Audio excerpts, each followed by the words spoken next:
Hey, niaje, naitwa Afrikan Kodo. I am a writer.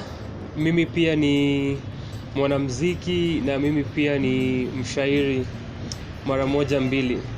So kwa uandishi na run a blog inaitwa sana kwa sana.wordpress.com. Imekuwa ikirun for the past 1 year and a month now, na recently ndio nilicelebrate my first anniversary. Na the entire idea ni kudocument culture, kudocument arts na culture, na kuoffer criticism ya art. Then nimekuwa nikifeel hiyo space imekuwa unfilled for quite a long time, especially hapa in Kenya.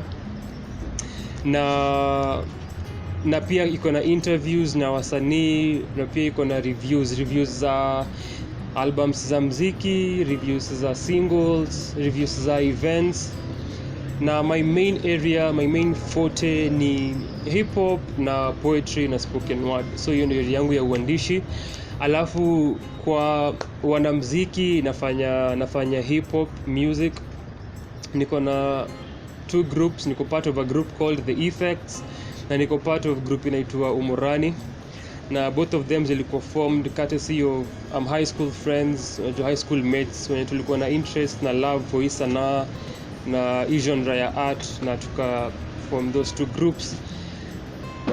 Alafu for uandishi wa poetry, muko na performances za spoken word once in a while, nikifeel inspired enough to step kwenye jukwaa, nikifeel inspired enough kuandika poetry na spoken word, then hizo ndo works me stage. So for performances, all of my performances or most of them zimekuwa spoken word performances, which zilianza 2016. So 2016 nilikuwa na a personal challenge, na the idea nilijipatia ilikuwa kila month nikuwe na at least 1 performance. Na hiyo time nilikuwa interact na poetry and spoken word in Kenya, na nilikuwa nimejua about a few events that were happening. Nilikuwa nimeattend these events. I used to post about them as well. I used to review some of them as well. Na so 2016 nilikuwa nimejiambia, now after writing my own works, let me share these works on stage through spoken word performances. Na so 2016 kila month nilikuwa na performance, at least a performance. Na some months ingekuwa even 3 performances, some would be 2, but the idea ilikuwa performance a month. Na kila month the challenge ilikuwa, for each performance ilikuwa nifanye something new. So through the entire year, kuanzia May hadi December, I had a performance a month, na siku repeat my pieces. So ilikuwa just a personal challenge. Na even from that to date nimekuwa na changamoto ya kufanya piece moja more than once on stage. So after I perform that piece, I rarely perform it again. Inakuanga mara moja and I'm on to the next one. It's just my modus operandi. It just happens like that for me. So most of them zimekuwa poetry and few zimekuwa hip hop, but that's also because niko yet to put together a group that I can perform with, and a group namaanisha a band, because niko more into live performances na instrumentation, na kuunda hiyo experience for my audience live other than playback or just performing a cappella. So since niko yet kupata hiyo ensemble, na niko yet kupata watu wenye nita include for my performances live, I am yet to perform hip hop. Na hiyo ni challenge pia nimejipatia mwenyewe, juu nataka ni deliver such good performances, such stellar performances, that I am yet to put together people that can put that vision alive. So yeah, and the inspiration for performing poetry na spoken word pieces, I think nimeigusia. Just ilikuwa self challenge for me, ilikuwa pia ni put my works on stage, ni experience the stage, ni kuwa na stage experience, niweze pia kufeel what it means kuperform, what it means kushare kazi yangu na audience. Na ilikuwa so for me ilikuwa resourceful ku understand relationship ya msanii na audience yake akiperform, na pia kujua how to translate written works onto stage performances. Na so for hip hop the whole idea ni kukuwa able kupatia say a musical and live experience. Iko yet to happen, but hivi karibuni I'm really hoping that I'll be able to do that. So for now I'm just gathering information, kujua how to do live performances. Pia niko na a keen ear on kusikiza mziki na kusikiza different genres of art na music, ndio nijue how to put together live performances. So hiyo in some time itakuwa able kukua done. So ni pole pole tunajipea pia chance ya kulearn, ndio niko able ku showcase Kenya niko nayo. Nadhani umuhimu wa kupreserve utamaduni, umuhimu wa kupreserve arts zetu ni the writing is on the wall. One of the reasons kama Waafrika sisi kuko na shida nyingi za kujua place tumetoka, ku understand wapi kulikuwa na hiyo disconnection kati yetu na culture yetu, ku understand yaje kulikuwa na hiyo breakages in our culture na hizo distortions, ni juu preservation. Si ati tuku preserve ama tuku document, but ni juu hizo means tulitumia pia zilikuwa na their own challenges, alafu pia zilikuwa deliberately distorted na erased. So ni ku understand place tumeshindwa na other societies ni their means na their forms of documentation. So sasa tuna exist in a space na in a time where tuko na the viable opportunity ya kukuwa able ku document, kukuwa able ku criticize, kukuwa able ku preserve, kukuwa able ku reserve, na kuna very many forms of media that tunaweza tumia kufanya hii kazi. So the question is why not do it? Unajua, why not do it in whatever means tunaweza fanya, in whatever means we have, na tukuwa able ku capture our ideas, kukuwa able ku capture our ways of thoughts, kukuwa able ku capture our ideologies, our philosophies as a life. Na feel very very important kukuwa in a position ya kuzidocument na kuziweka hapo exist for eternity. Unajua, ndo tusikuwe na gaps, tusikuwe na questions, na we can have those answers right now. Alafu nikigusia pia sana yangu mwenyewe, mimi si mse mwenye niko na any ideas whatsoever of to feel self-important. I rarely think of myself as important. Musema I'm just a speck, I'm just something tiny. Na what that means, nikikuja kwa art yangu, siko hapa ati niseme you change the world and you do this and that.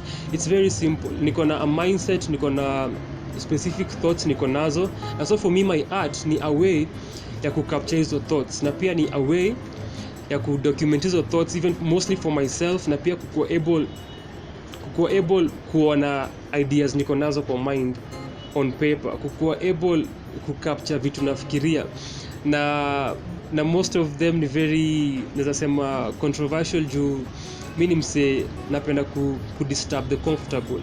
Na so in my thinking niko na very unorthodox thoughts, na so the whole idea ni just kuzi capture. It's just as simple as that.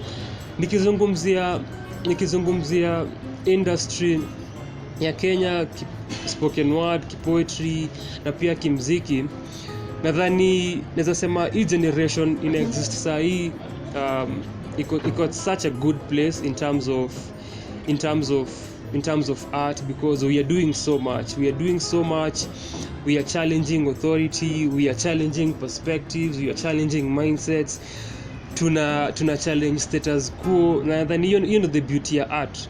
Na pia tunafanya a lot of things zenye in previous decades, in previous generations zilikuwa very unorthodox, na sasa tunagundua the things that are paying people ni unconventional careers. Na for me hiyo ni baraka kubwa sana for artists, na that artists wana reclaim spaces zao without fear na bila kujali Kenya wasa watasema. Na hiyo ndio beauty ya art, hiyo ndio essence ya art actually. The downsides perhaps naweza sema tuna lack balance in terms of art yenye wasa wana consume. So the powers that be zina push specific narratives which ziko very one-sided, and so inapeana misperception about the kind of art that's there. in terms of the systems and the structures and the sounds that are being pushed and being perpetrated.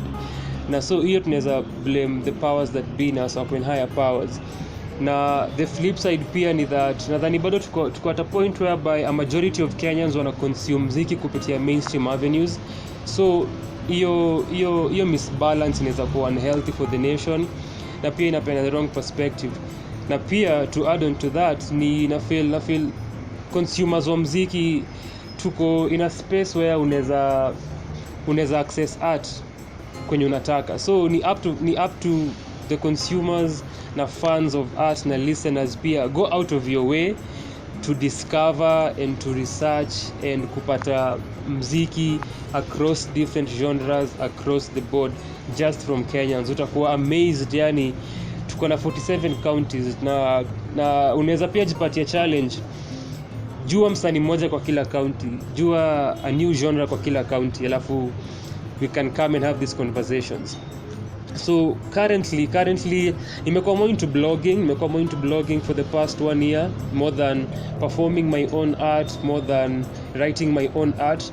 Na so nimekuwa nikireview events na mziki since I'd say since 2015, but I just opened my blog venye nilisema earlier, nilikuwa na my first anniversary recently, open my blog last year or a year ago. So imekuwa up and running for 1 year. It has good material, I can say. Niko proud of hizo articles, I'm proud of the writing that's there, na imekuwa interesting pia kuona nikigrow mimi mwenyewe through my own writing na venye naandika articles and how I'm reviewing material na artworks. Na hiyo interest ilianza 4 years ago nikiattend events za poetry. It was very random. I just thought I'd review an event, and after one event ya Poetry Slam Africa, that kept going. I reviewed more events za slam, I reviewed more events za poetry by different organizations, by different people. Na it became something that nimekuwa nikienjoy kufanya. So I'd say it's been professional for this 1 year. Iko yet kufika the level I wanted to be in terms of earning me an income na being a source of revenue, but hiyo ndo kenye I'm working towards. For my other art forms za hip hop na poetry, the same pia haziko ile point ya kunipatia income as of yet, but I'm working towards those. But poetry na mimi kuandika poetry na kuperform, that goes back to 2015 2016, na hip hop ndio my home genre, because that started I think way back nikiwa I think class 6 or 7, just writing na consuming hip hop. So that goes way back for me, na pia ime develop into loving other genres of art, na pia kufind ways za kumerge art forms na genres tofauti za muziki with hip hop music. So kupata kazi zangu on YouTube, tafuta Afrikan Kodo. Unaweza tafuta pia channel ya The Effects and utapata muziki hapo. For my blog sanakosana.wordpress.com, kuna all my articles there. Alafu kuni reach personally, kunipatia kazi ya kuandika na kuni reach all social media platforms ni Afrikan Kodo venye tu inasemwa African with a K. And asante sana kwa kufika hapa, na asante sana for watching Artistic Minds.